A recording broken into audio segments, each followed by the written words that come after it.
Les documents de la fondation Open Society de George Soros qui ont fuité montrent les efforts systématiques de l'organisation pour influencer le processus politique en Europe. Pour atteindre les électeurs européens, l'organisation a financé des groupes de défense d'intérêts, des projets sur les réseaux sociaux, mais aussi des journalistes. Par exemple, plus de 130 000 $ sont dépensés pour le projet d'un groupe nommé Observateurs de l'UE.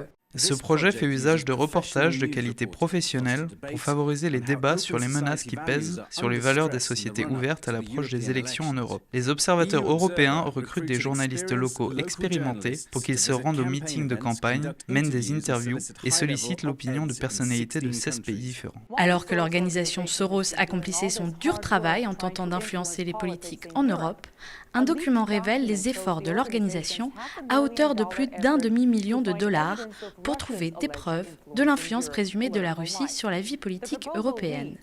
Il est écrit, je cite, « Les preuves sont encore insuffisantes, tout se base sur de fortes suppositions, il faut d'abord mener une étude appropriée. »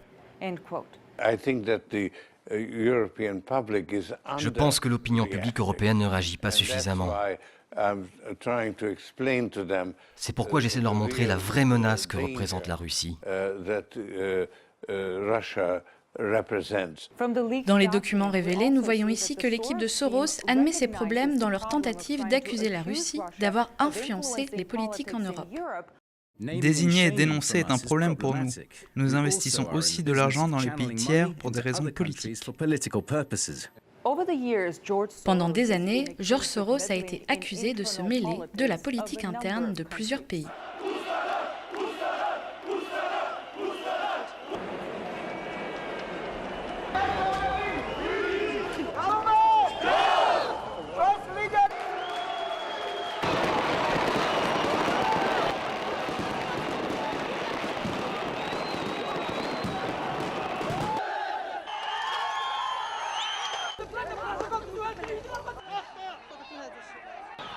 Nous essayons de contribuer à un monde meilleur,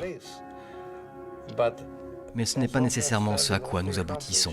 George Soros est connu pour avoir un accès exclusif aux hommes politiques américains. Les emails d'Hillary Clinton montrent que quand elle était secrétaire d'État en 2011, elle a reçu un mail de Soros avec des recommandations pour faire face à la crise politique albanaise. Une semaine plus tard, la personne recommandée par Soros a été envoyée en Albanie comme médiateur européen pour y rencontrer les politiciens.